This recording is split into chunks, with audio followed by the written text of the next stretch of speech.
This video will focus on World War I, telling you about some specific foods from the war and the stories behind them. So without further ado, let's get started. Before the First World War, Europe was in its beautiful golden age.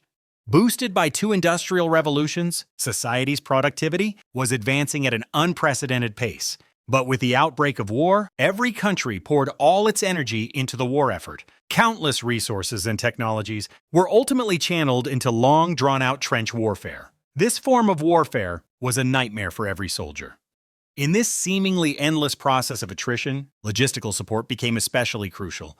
Napoleon said, "An army marches on its stomach." So, as a soldier huddled in a trench during World War I, what did they actually eat and what did they think of it? Stick around and I'll tell you all about it. At the beginning of World War I, the German Kaiser and his generals initially planned for a lightning-fast victory.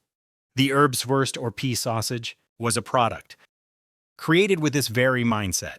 Now, don't let the name fool you, because in the eyes of the Germans, it seems like anything packaged in a long tube should be called a sausage. But this stuff was actually a mixture of bacon, onions, peas, and dehydrated vegetables. It was incredibly dense, so if a soldier actually tried to eat it as a side dish with their main meal, it would have been very difficult. The correct way to eat it was to first cut it into thick slices and then dissolve them in hot water. This way, in just a few minutes, you'd get a pretty decent bowl of hot soup. The inventor of the Erbswurst was Heinrich Grüneberg, who later sold the patent for it to the Knorr Company.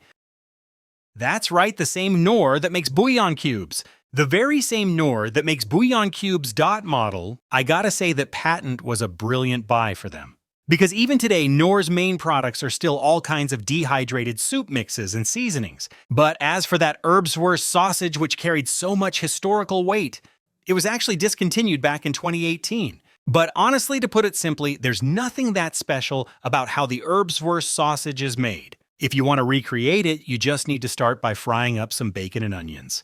Then grind them into a powder with peas and dehydrated vegetables. After that, add water, shape it, and put it into a mold. Then heat and bake it before taking it out of the mold. Roll it up and you're done. For any military history buffs who love the outdoors, I think you could totally try to make this. Just pack that Erbswurst sausage with you. Take a bite of hardtack, then a bite of the sausage. Now that would be an amazing experience. Who are the content creators in this space? Let's tag them. And if anyone actually makes it, be sure to let me know. I just love watching that kind of stuff. Due to the limits of food preservation technology, during World War I, almost all the rations soldiers carried were preserved in cans. Of course, this was absolutely necessary, because during World War I, poison gas was still a conventional weapon. After the clouds of poison gas cleared, only canned food was safe to eat. Anyway, this meant that over the entire course of the war, a huge number of tin cans were produced, so much so that even today their rusty remains are still scattered around the old battlefields. Among the many types of canned food, the most famous were the British-made Maconochie stew and the well-known canned corned beef. All right, let's start with the Maconochie stew. If you just look at the ingredients, you could say it was a pretty great dish.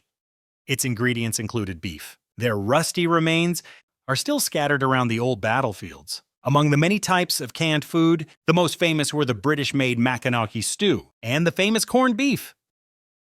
All right, let's start with the Maconochie stew. If you just look at the ingredients, you could say it was a pretty great dish.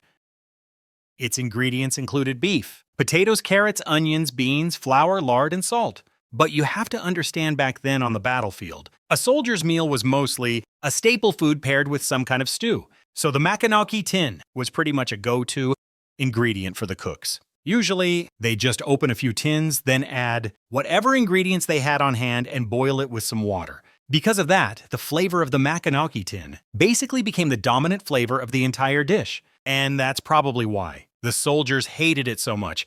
Even though it was perfectly fine from a nutritional standpoint, the taste was just terrible. Here's how the Allied soldiers described it. When it's hot, it's just plain nasty, but when it's cold, the taste is enough to kill a man. And that actually makes sense, since the Maconochie tin was likely designed as a base for cooks making huge pots of stew. Its fat content was extremely high. If you ate it by itself without heating it up, it was basically just a combination of mushy chunks of fat. And another one of the most famous canned foods was bully beef. So why does it have such a weird name? Well, its name actually comes from the French pronunciation for corned beef. which to the British sounds like bully beef. So bully beef, its proper name is just corned beef. As for the taste, there's really not much to say about it. One look and you can tell it's just the beef version of Spam. What's interesting is that the company that produced it was all the way in the port of Fray Bentos in Uruguay. And so the company that made the corned beef, its brand was also called Fray Bentos. And the predecessor to this company was actually founded by a German chemist named von Liebig. This guy was an expert in the fields of agriculture and biochemistry and was known as the father of the fertilizer industry. The technology for corned beef was originally just something he whipped up on a whim. At first, it was just a small invention to make life easier for the busy working class. But then, as soon as World War I broke out, corned beef became one of the main logistical supplies for the Allied powers. It became so common that it even turned into a slang term. In the trenches, two people would greet each other by saying, "Fray Bentos." The Beijing equivalent would be something like, "Have you eaten?" So this was basically a battlefield food, invented by a German, popularized by the British, produced in Uruguay, and finally shipped in massive quantities to the front lines in France. Meanwhile, the actual Fray Bentos company developed rapidly, becoming a giant in the canned beef industry. It's canned beef. Meat pies and other products even changed the eating habits of some European countries in the 20th century. But as times changed, although the Fray Bentos company is still around today, its glory days are long gone. Nowadays, its products are positioned more for the lower-end market. Hardtack has a long history as a military ration. The huge success of this food was thanks to its ability to be preserved for a long time. As long as it was kept dry, it could still be eaten, even after being stored for years. Because of this, hardtack was always a staple for soldiers and sailors. But given the technology of the time, the price for that long shelf life was sacrificing taste. So a coarse, hard texture and an experience that could practically choke you were common features of all hardtack throughout history. Back in the day, the Romans called it majaluma. The British called it hardtack, the French called it Gelli, the Germans called it Zwieback, and Americans called them molar breakers. The only ones who went easy on it were the Italians. They called hardtack Galata, which honestly makes me a little suspicious of you guys. So were some opportunistic changes made to the military rations, just to satisfy some cravings. The recipe for hardtack in World War I was extremely simple. It was just flour with as little water as possible, made without any yeast or proofing, to form a dough. Then it was divided into small squares, 0.84 centimeters thick and 7.62 centimeters long. Then small holes were poked into the top. This was so the biscuit could release gas while baking, which helped it keep its shape. There wasn't a standard number of holes either, because in different batches of the biscuits, 5x5, 6x6, and 7x7 patterns have all been seen. After that, they went into the oven. Since the hardtack had to be absolutely dry, it sometimes had to be baked over and over again. And the biscuits that came out, the effect was absolutely rock solid.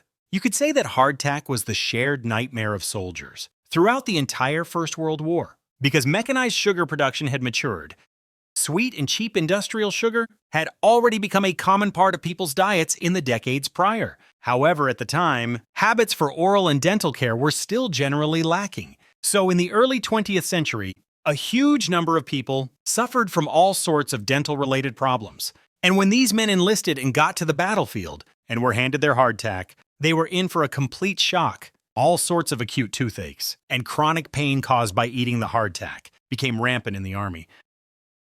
It got so bad that later, Britain had no choice but to urgently recruit a wave of dentists back home to join the field hospitals. But among the many field biscuits that the soldiers absolutely despised, there was one that remarkably brought them fond memories. This is the Anzac biscuit. Australia and New Zealand, out of all the countries that participated in World War I, probably had it the worst. The European front was thousands of miles away from them.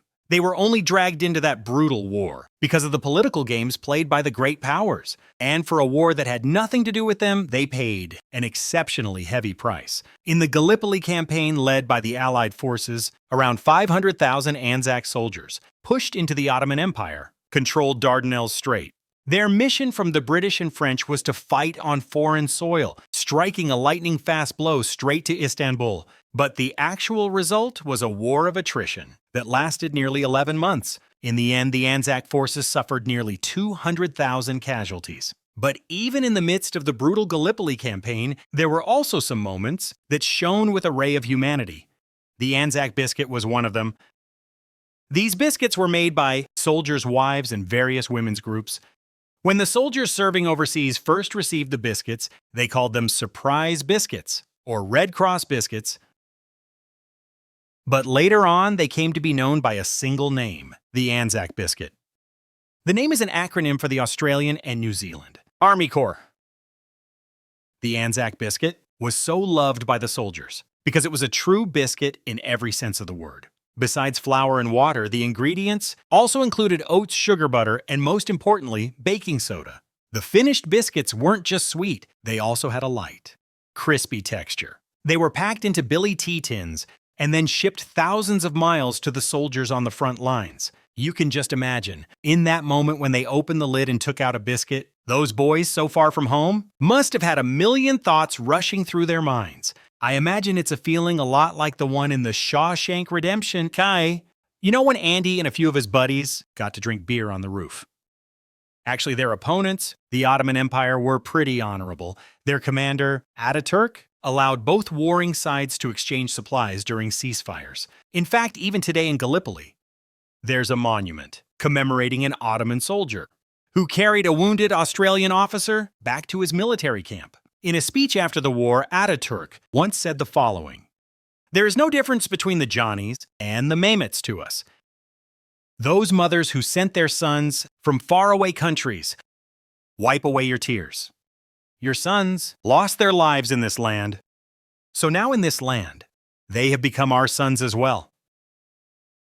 Today, Australia and New Zealand still designate April 25th as Anzac Day to commemorate this brutal war. If you're interested in this history, you can watch the movie Gallipoli, directed by Peter Weir and starring Mel Gibson. This video is my first attempt at telling a food story through the lens of a historical event. Previously, I've mostly framed things within a specific culture before summarizing. I'm not sure what you all think of this format. If you think the content is decent, please give me some feedback, because that will also serve as a directional signpost for the future development of this channel's content. If you have any opinions or suggestions, please don't hesitate to point them out. I've been feeling a bit lost lately, and I'm hoping your insights can help me find my way.